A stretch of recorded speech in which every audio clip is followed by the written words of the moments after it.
غریب صحابہ کو مارا جاتا، ہم حق پر ہیں تو پھر یہ ہمارے اوپر حاوی کیوں ہوتے ہیں؟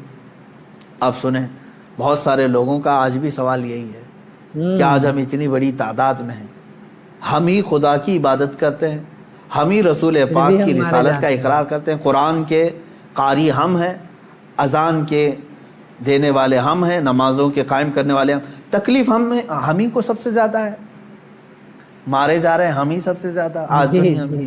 یہ سوال آج بھی گردش کرتا ہے۔ صحابہ بھی یہ سوال لے کر کے حضور پاک صلی اللہ علیہ وسلم کی بارگاہ میں حاضر آئے، میرے آقا صلی اللہ علیہ وسلم نے جواب میں جو ارشاد فرمایا وہی ہم سب کے لیے بھی آج عبرت ہے، وہی آج ہم سب کے لیے بھی درس ہے۔ حضور اکرم صلی اللہ علیہ وسلم نے اس صحابی سے فرمایا جنہوں نے سوال کیا، کہا کہ اللہ تبارک و تعالی جس کا جیسا ایمان ہوتا ہے ویسا امتحان ہوتا ہے، بے شک۔ اور آج تم لوگوں سے جو امتحانات لیے جا رہے صحابہ سے، حضور نے فرمایا اس سے کئی درجہ کٹھن امتحانات انبیاء سے لیے گئے۔ حضور اکرم صلی اللہ علیہ وسلم نے ارشاد فرمایا انبیاء میں سے بعض وہ نبی ہیں جیسے حضرت زکریا علیہ السلام، یہودیوں نے ان کے قتل کا منصوبہ بنایا اور ان کے پیچھے لگ گئے، یہاں تک کہ آپ جان چھڑاتے ہوئے ایک جگہ ایسے آئے، اللہ کے نبی ہیں، ایک درخت کے قریب آئے، درخت سے کہا کہ تو پھٹ جا میں تیرے اندر داخل ہوتا ہوں۔ زکریا علیہ السلام اس درخت کے اندر آئے، یہودیوں نے پیچھا کیا کافی دیر تک، شیطان ابلیس لعین یہودیوں کو اشارہ کر کے بتایا اس درخت کے اندر وہ چھپے ہوئے ہیں، تم آری لو اور اوپر سے کاٹ ڈالو۔ بتائیے، یہودیوں نے اس درخت کو اوپر سے کاٹنا شروع کر دیا، جس پورے درخت کے پیٹ کے اندر حضرت زکریا علیہ السلام ہے، اوپر سے آری سے وہ کاٹتا جا رہا ہے یہودی، اور وہ سب کاٹتے جا رہے ہیں، آری کے کٹنے کی آواز آپ کو آ رہی تھی اور سر مبارک تک پہنچ چکا تھا۔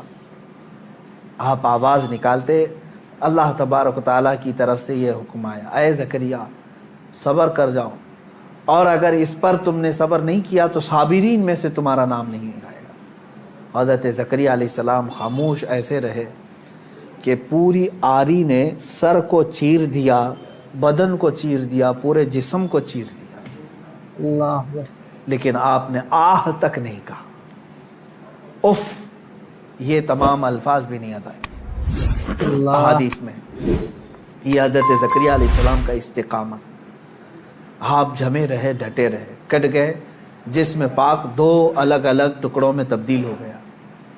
اب اندازہ کریں ان واقعات کو حضور اکرم صلی اللہ علیہ وسلم نے صحابہ کو سنایا۔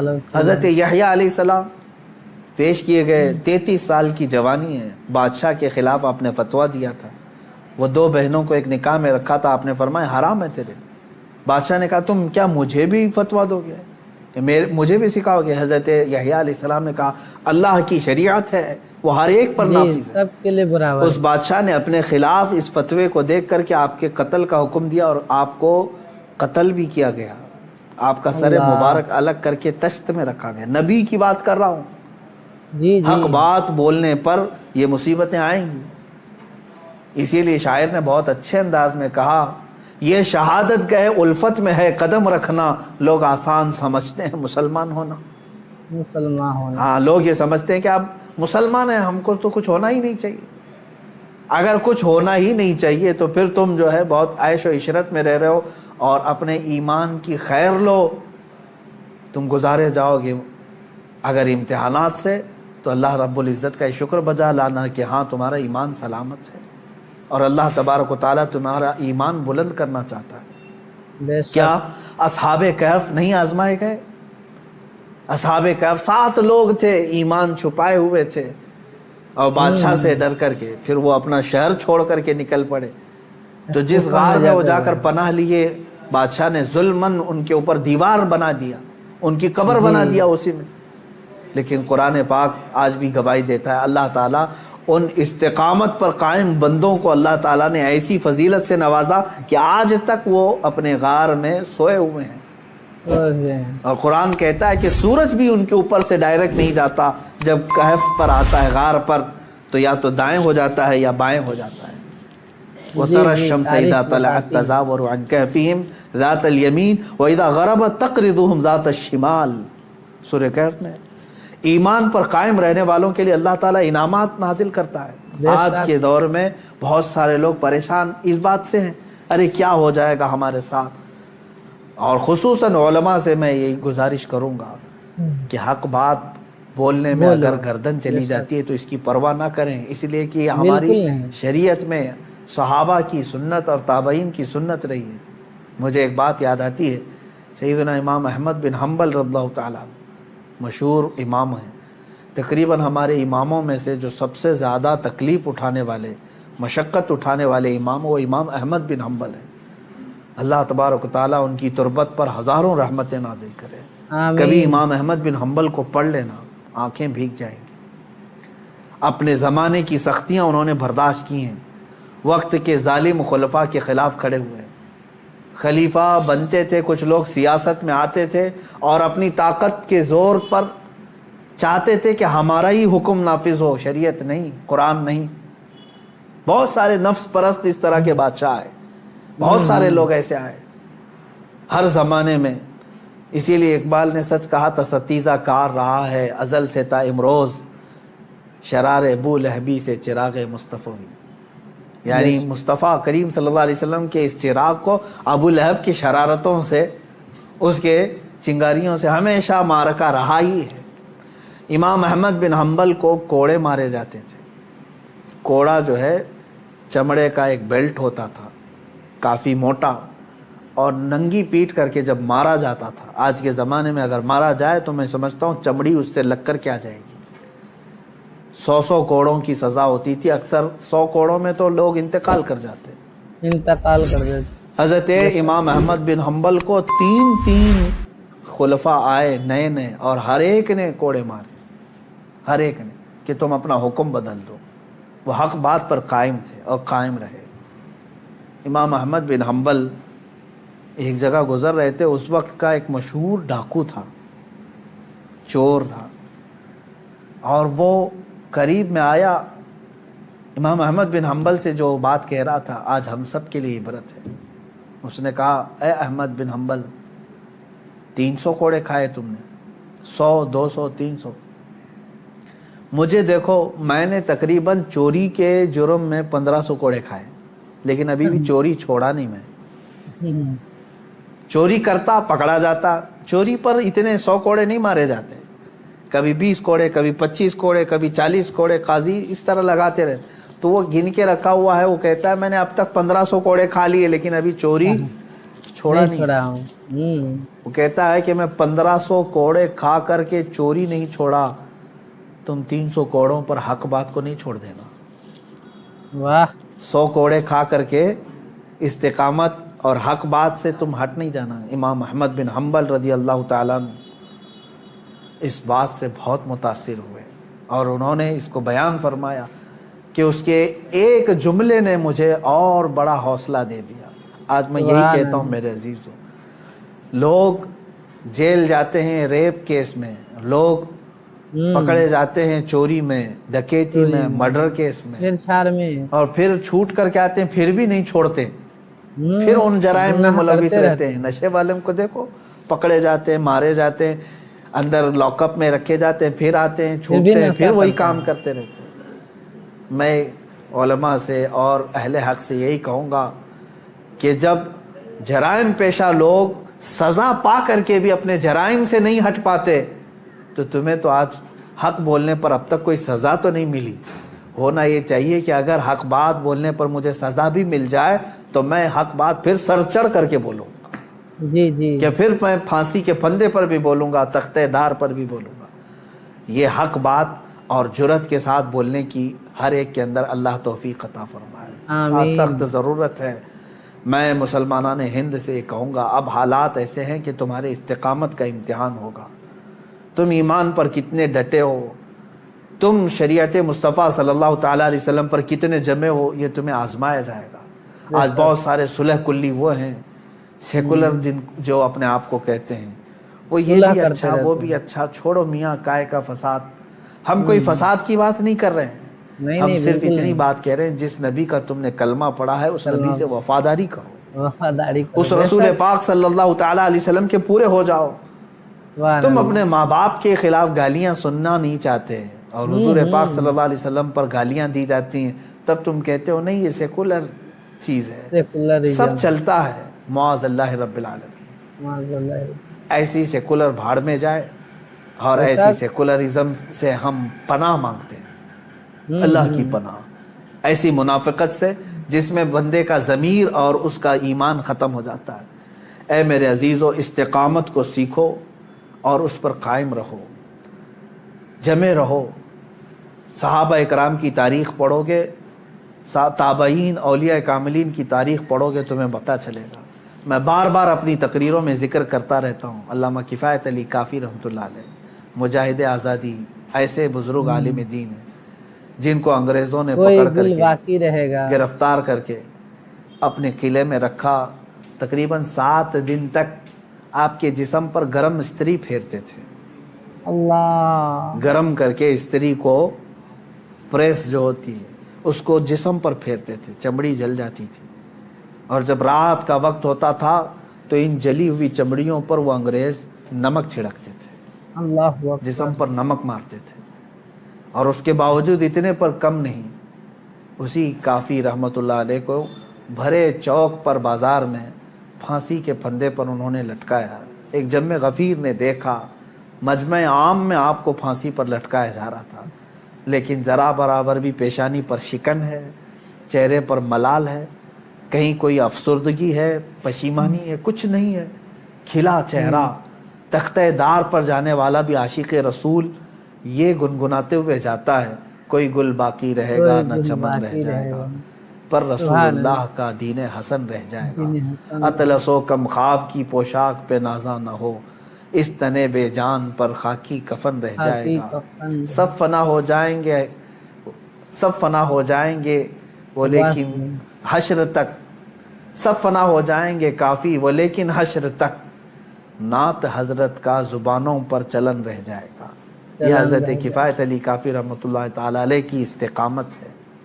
ایک اور بزرگ ہیں حضرت عنایت احمد کاکوروی رحمۃ اللہ علیہ، ان کو سزا دی گئی انڈمان نکوبار میں کالا پانی کی۔ علامہ فضل حق خیر آبادی رحمۃ اللہ علیہ، کچھ وہ علماء بھی ہیں جن کو ایسی سزائیں دی گئی تھی کہ ریڑھ کی ہڈی توڑ دی گئی تھی، اللہ، وہ کھڑے نہیں ہو سکتے تھے، یعنی ان کو 5-5 6-6 سال تک ایسی جگہ پر بٹھایا گیا کہ ان کی گردن سیدھی نہیں ہو سکتی تھی، چھت اتنا نیچے کر کے ان کو اس طرح سے رکھا گیا کہ پوری کمر کی ہڈی سے لے کر کی گردن تک مڑ چکی تھی۔ ایک انگریز، وہ خود اپنی کتاب میں لکھتا ہے کہ دلی کی سرزمین پر میں اپنے ایک بڑے آقا سے ملنے کے لیے گیا تو اس کے گھر میں کباب کی بو آ رہی تھی۔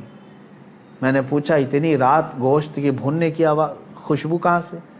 تو اس نے اپنے گھر کے پیچھے والا دروازہ کھول کر کے بتایا وہاں پر علماء اہل سنت کو آگ سے داغا جا رہا تھا، گرم کوئلے لگائے جا رہے تھے، وہ ان کے بدن پر لگنے والی گوشت کی بو پورے گھر میں محسوس کی جا رہی تھی۔